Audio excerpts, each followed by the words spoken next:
সবাইকে নমস্কার, কম্বাওয়া। আজকে আমি কথা বলছি বিদেশে বসে দেশের রাজনীতি করা একটি ছেলের বাস্তব ঘটনাকে নিয়ে। মাত্র 6 মাস আগে সে দেশ থেকে এসেছে, অর্থাৎ বাংলাদেশে সম্প্রতি ঘটে যাওয়া সেই 24-এর যেই আন্দোলন, গণ অভ্যুত্থান, যাই বলি না কেন, সে ছিল তখন ঢাকার রাজপথে।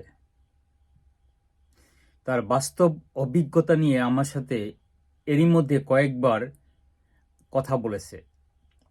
আজকে আমরা বসেছিলাম এক কফির আড্ডায়। ছেলেটি জানালো সে যখন দেশ ছেড়ে আসে তখন তার ভিতর এক ধরনের স্বপ্ন ছিল, একটা পরিকল্পনা ছিল। বিদেশ যাবে, পড়াশোনা করবে, চাকরি করবে, অনেক টাকা জমিয়ে সে আবার দেশে ফিরবে। জাপানে এসেও সে দেশ নিয়ে ভাবনাটা আর বাদ দিতে পারেনি।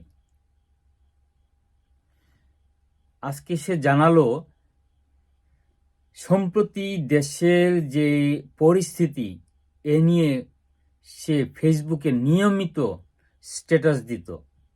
এমনকি তার আত্মীয় পরিজন বা বন্ধু বান্ধব কিংবা পরিচিত যাদের প্রোফাইলেই ঢুকত, গিয়ে দেখত রাজনৈতিক সব বিষয় নিয়ে স্ট্যাটাস দিচ্ছে।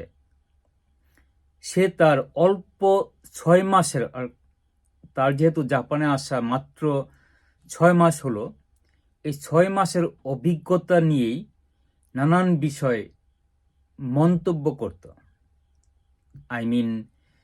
দেশে তার যে আত্মীয় স্বজন, বন্ধু বান্ধব বা পরিচিত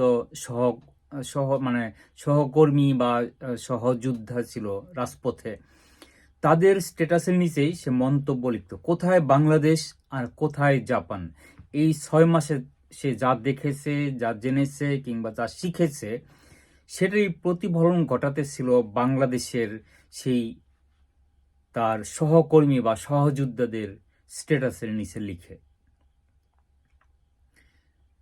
আজকে সে বলল মন খারাপ করে যে সম্প্রতি সেই পুরাতন ঢাকায় একজন রাজনৈতিক কর্মী বা রাজনৈতিক নেতাকে যেভাবে রাস্তায় ফেলে একই আদর্শের লোকজন পাথর মেরে হত্যা করেছে, সেই ঘটনার পরিপ্রেক্ষিতে সে ফেসবুক ঘাঁটতে ঘাঁটতে বা বিভিন্ন জনের স্ট্যাটাসের নিচে মন্তব্য লিখতে লিখতে সেদিন সে কাজের সময়ের কথা ভুলে গিয়েছিল।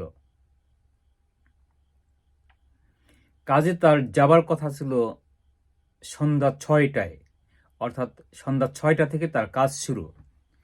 যখন সে সেই ফেসবুক চালাতে চালাতে কিংবা মন্তব্য লিখতে লিখতে ক্লান্ত, তখন ঘড়ির দিকে তাকিয়ে দেখে সময় রাত 9টা।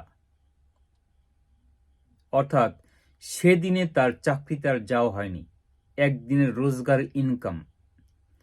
বলল সে একদিন কাজ করলে বাংলাদেশি টাকায় কম হলেও 12 থেকে 13,000 টাকা পেত, যেই টাকাটা তার মাস শেষে অর্জিত অঙ্কের টাকা থেকে নাই হয়ে যাচ্ছে। এরপর সে সিদ্ধান্ত নিয়েছে দেশ নিয়ে আর ভাববে না, দেশের রাজনীতি নিয়ে আর কথা বলবে না কিংবা কোনো স্ট্যাটাস দিবে না। এটা হলো তার চূড়ান্ত ইচ্ছে। এখন নিজেকে ভাবে কেবলই বাংলাদেশের একজন অতিথি মাত্র।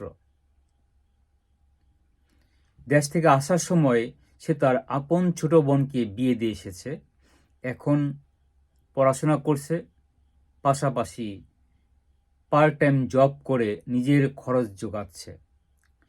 হয়তো আগামী 2 বছর বা 3 বছর পর একবার দেশে যাবে, গিয়ে 10 দিন থাকবে, আত্মীয় স্বজনের বাসায় বেড়াবে, মায়ের সাথে সময় কাটাবে, বোনের শ্বশুর বাড়ি যাবে বা ইত্যাদি ইত্যাদি করে আবার সে ফিরে আসবে সেই ব্যস্ততম দেশ জাপানে।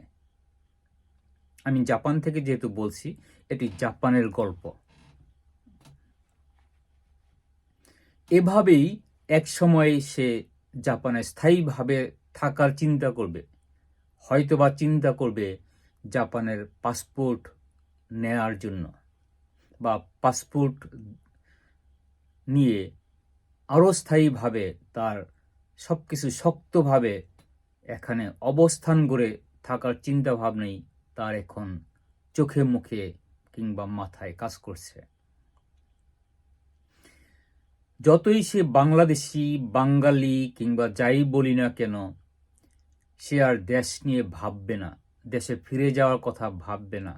এটাই হলো তার সেই পাথর মেরে বাংলাদেশের ঢাকার রাজপথে মারা তার একই দলের আদর্শের একজন নেতা বা কর্মীকে হত্যা করার দৃশ্যে তার যেই অনুভূতি ছিল, এবং সেই অনুভূতিতে যে ব্যক্ত করলো ফেসবুকে তার মন্তব্য লিখে, এরই রেজাল্ট হিসাবে আজকে আমাকে বলল আর মন খারাপ করলো। এটাই হলো আমাদের জাপানের বাস্তবতা এবং অনেক প্রবাসী বাংলাদেশি বাঙালির জীবনের গল্প। আজকে থেকেই শুরু হয়েছে আমার এই জাপানের গল্প বলা। এখন থেকে সপ্তাহে অন্তত একজনের জীবনের গল্প বলবো আমার নিজের জীবনের গল্প। সবাই সাথে থাকবেন, সাথে রাখবেন। যদি সম্ভব হয় আমার এই ভিডিওটি সবাইকে দেখার সুযোগ করে দিবেন। Pierre Placide, Tokyo, Japan. ধন্যবাদ।